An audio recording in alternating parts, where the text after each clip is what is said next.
Assalamualaikum warahmatullahi wabarakatuh. Kita akan membahas tentang peradaban Romawi kuno.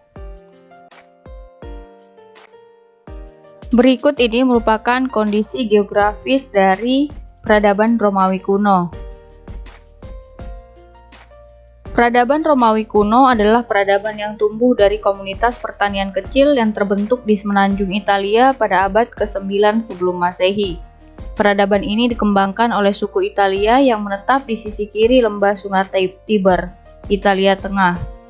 Dikelilingi banyak bukit seperti Palatin, Capitolin, dan Aventin, dengan lembah atau dataran rendah yang luas dan subur terbentang sampai tepi pantai laut Tirrenia. Wilayahnya yang subur membuat orang-orang Latin ini menjadi petani dan pedagang yang sukses. Oleh karena itu, di masa-masa awal terbentuknya peradaban ini, kehidupan para penduduknya sudah dikenal makmur. Penduduk Romawi menamakan tempat ini Latium, sehingga bangsa mereka disebut sebagai bangsa Latin. Kondisi sosial politik. Awal berdirinya Roma, menurut legenda, orang-orang Romawi adalah keturunan langsung dari Aeneas, seorang pangeran Troya Asia Kecil yang berhasil melarikan diri ketika Troya dihancurkan oleh Akia atau Mykenae, peradaban Yunani kuno. Aeneas menetap di wilayah Latium, Italia Tengah, dan keturunan-keturunannya menghasilkan bangsa Romawi. Mereka membentuk komunitas sendiri dan lama-kelamaan melahirkan semacam negara kota seperti di Yunani dengan nama Alba Longa. Suatu waktu, raja mereka Numitor digulingkan dari takhta oleh saudaranya Amulius. Sementara itu, pada saat yang sama, putri Numitor bernama Rhea Silvia melahirkan dua anak kembar yang diberi nama Romulus dan Remus.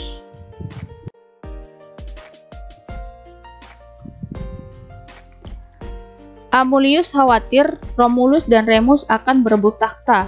Oleh karena itu, ia memerintahkan agar kedua anak kembar tersebut ditenggelamkan di Sungai Tiber.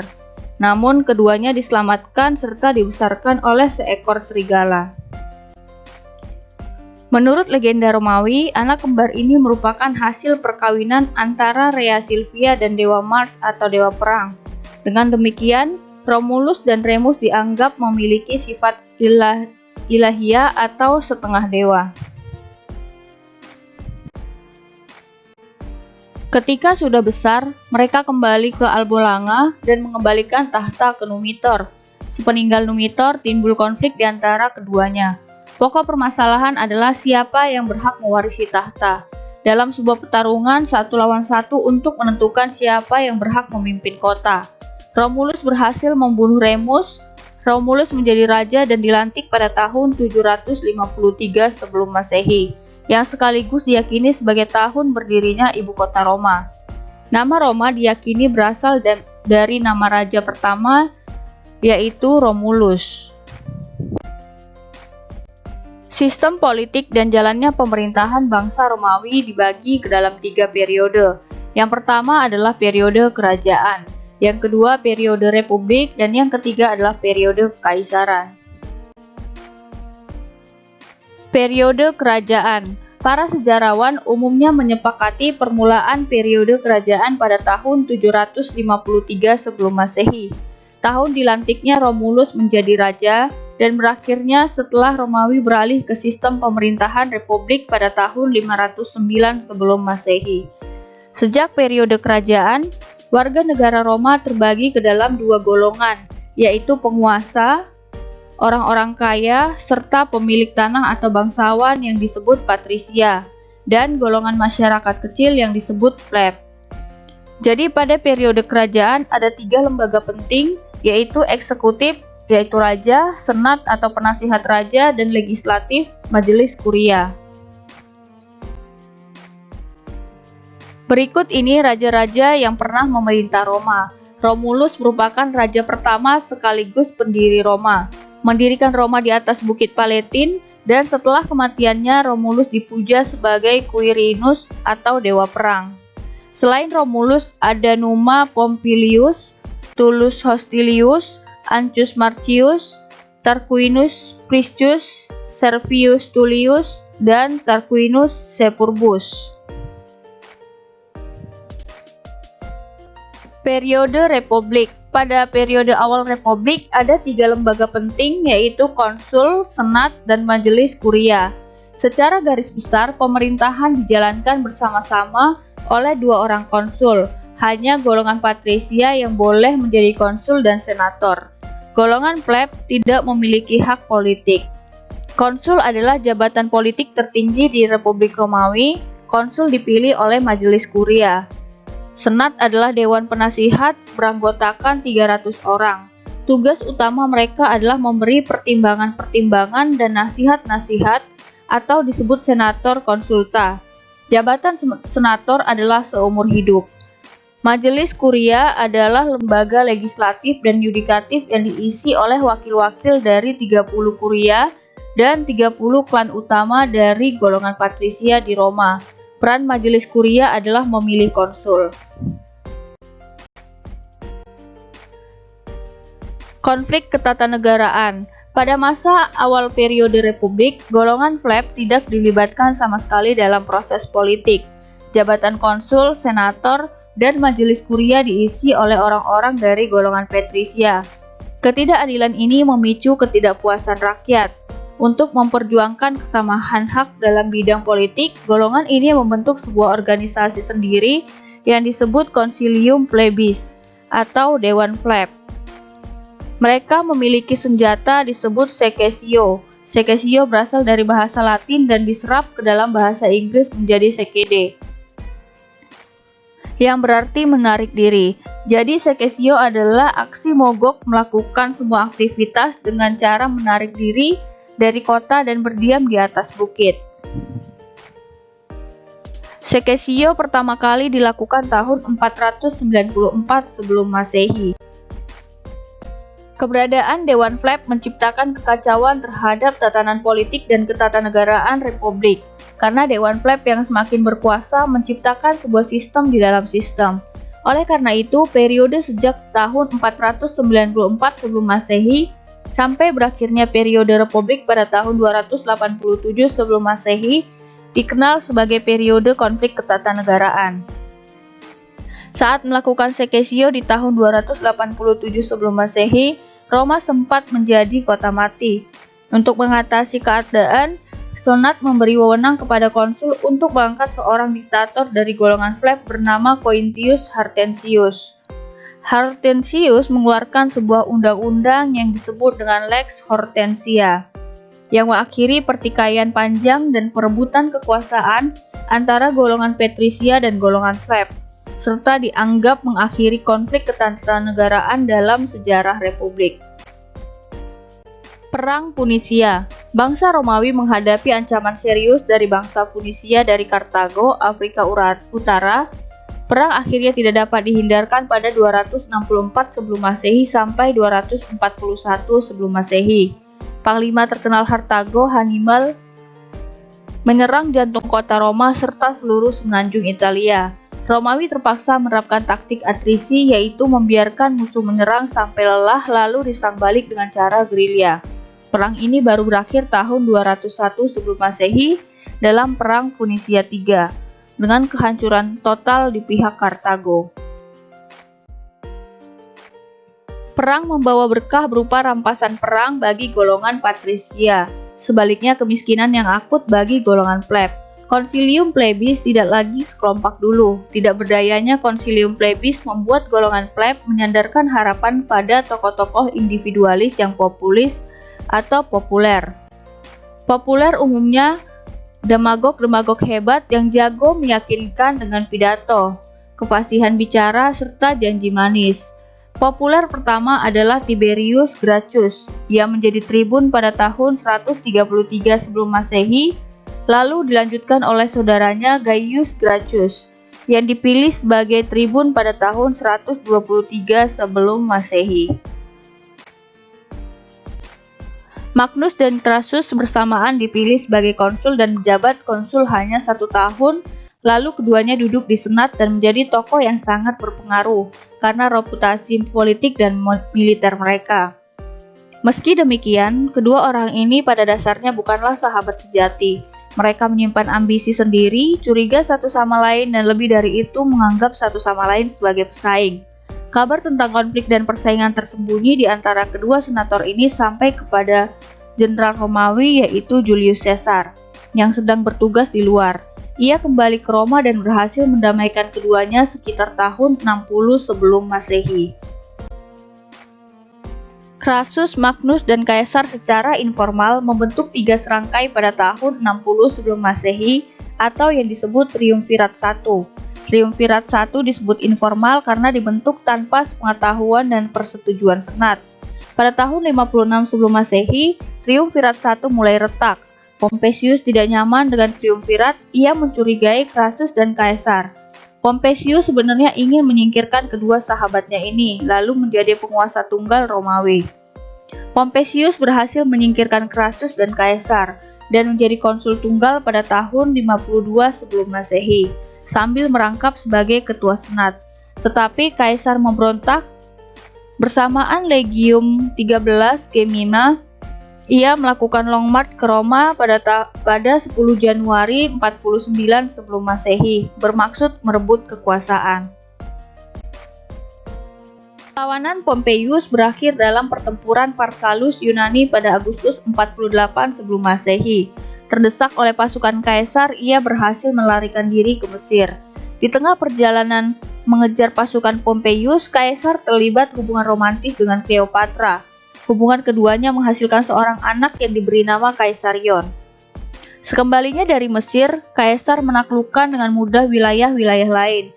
Dalam suratnya kepada seorang sahabatnya di Roma, ia dengan sombong melukiskan kemenangannya yang mudah ini dalam 3 kata. Vini, vidi, vici. Saya datang, saya lihat, saya menang. Pada saat kembali ke Roma, ia disambut dengan parade dan prosesi yang disebut Triumphus. Sampai tahun 46 sebelum Masehi, Kaisar telah menjadi konsul selama 4 periode berturut-turut. Pada 45 sebelum Masehi, ia menjadi konsul tunggal. Triumvirat II dan berakhirnya Republik Roma. Selama menjadi konsul tunggal, Kaisar membuat banyak gebrakan. Banyak dari gebrakan politik dan ekonomi Kaisar merugikan orang-orang sehingga banyak yang tidak menyukainya.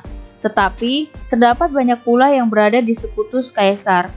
Pada Februari 44 sebelum Masehi, Senat menetapkan Kaisar sebagai diktator in perpetuum atau diktator untuk selama-lamanya. Dengan itu, sekitar 60 orang dari antara mereka berencana membunuhnya. Salah seorang di antaranya adalah Brutus, anak angkat Kaisar. Mereka sepakat membunuhnya pada Maret 44 sebelum Masehi. Bertepatan dengan hari besar keagamaan Romawi. Rencana pembunuhan Kaisar berhasil. Setelah pembunuhan itu, Senat meloloskan Undang-Undang Lex Antonia yang menyetujui pemberian pengampunan bagi para pembunuh yang ikut perencanaan tersebut.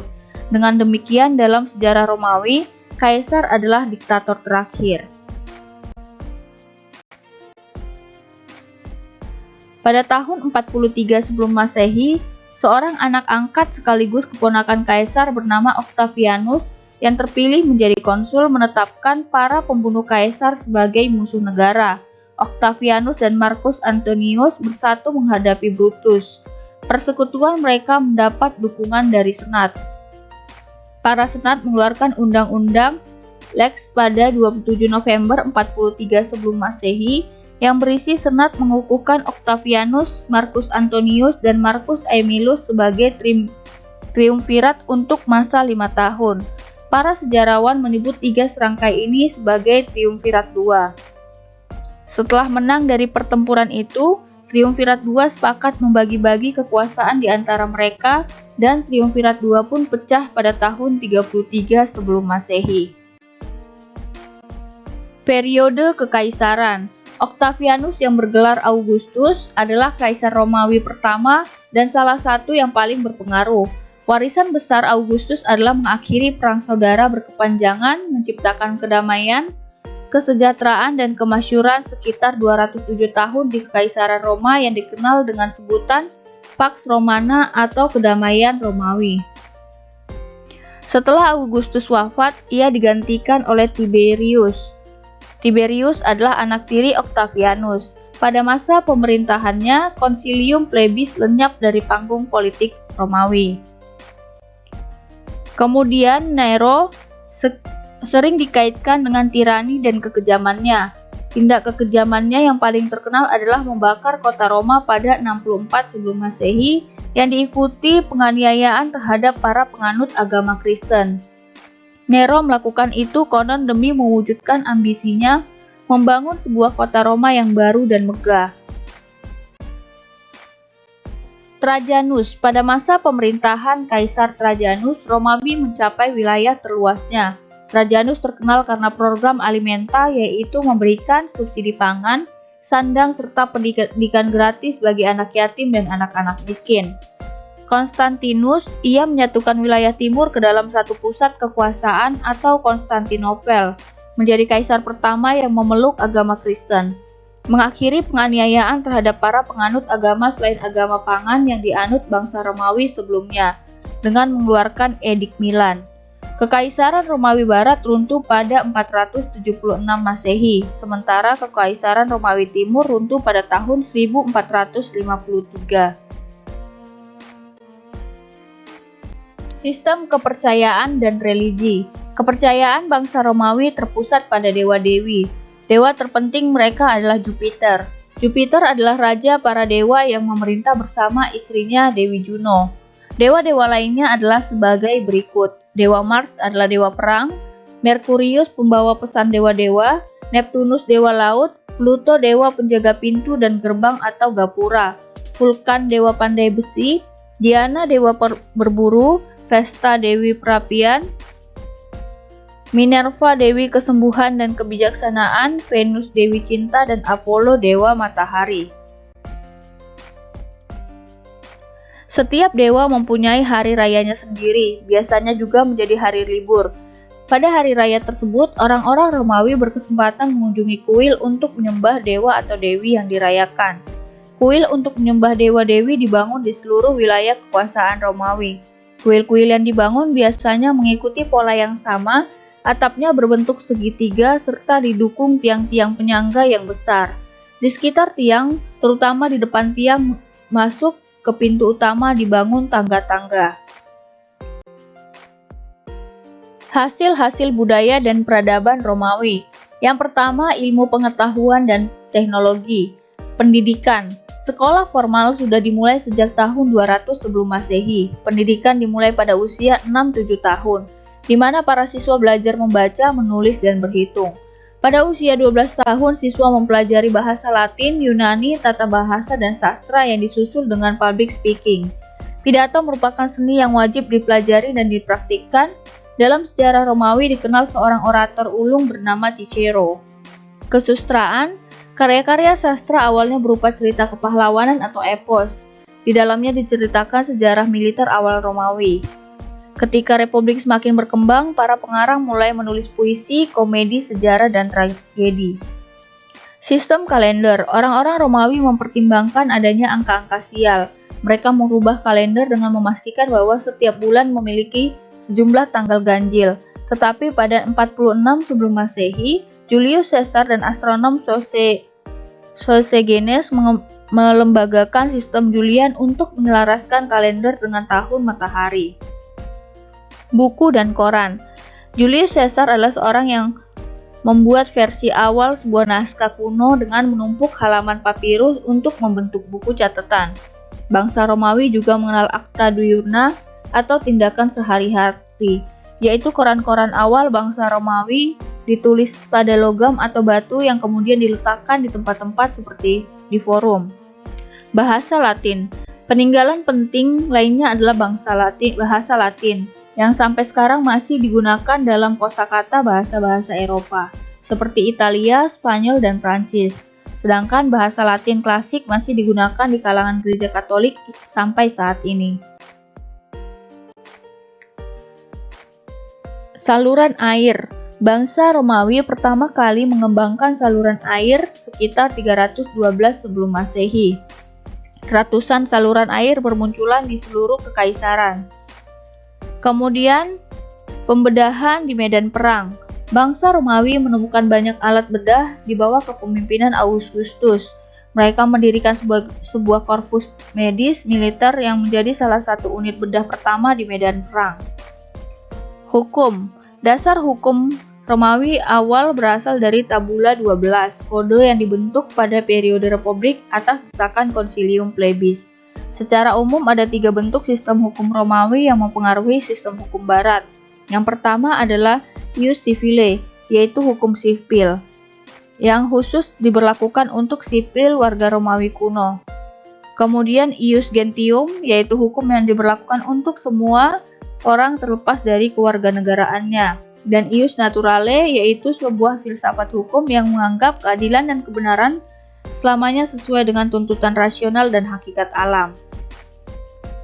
Kemiliteran, istilah militer seperti legiun, kavaleri, artileri diperoleh dari bangsa Romawi dan masih digunakan sampai sekarang. Mata uang. Uang logam atau denari banyak ditemukan di seluruh penjuru kekaisaran Romawi. Jalan raya. Untuk memastikan administrasi efektif di wilayahnya yang begitu luas, bangsa Romawi membangun sistem jalan yang paling canggih dengan menggunakan kombinasi kotoran, kerikil, dan batu bata yang terbuat dari granit atau lava vulkanik yang mengeras. Insinyur-insinyur Romawi membuat sebuah jalan raya. Bangunan dan arsitektur. Berbekal ilmu dari Yunani, orang-orang Romawi dikenal sebagai ahli bangunan yang handal. Alhasil bangunan-bangunan Romawi terkenal awet dan kokoh, seperti terlihat pada bangunan Cloaca Maxima. Kemudian seni ukir dan seni lukis. Kecakapan ini berhubungan dengan kebiasaan keluarga-keluarga terkemuka bangsa Romawi yang senang membuat patung nenek moyang dalam jumlah yang banyak dan sangat teliti. Biasanya patung nenek moyang ini disimpan di rumah dan ditempatkan dalam ruangan khusus yang disebut atrium. Demikianlah materi tentang peradaban Romawi kuno, semoga bermanfaat. Terima kasih. Billahi taufik wal hidayah. Wassalamualaikum warahmatullahi wabarakatuh.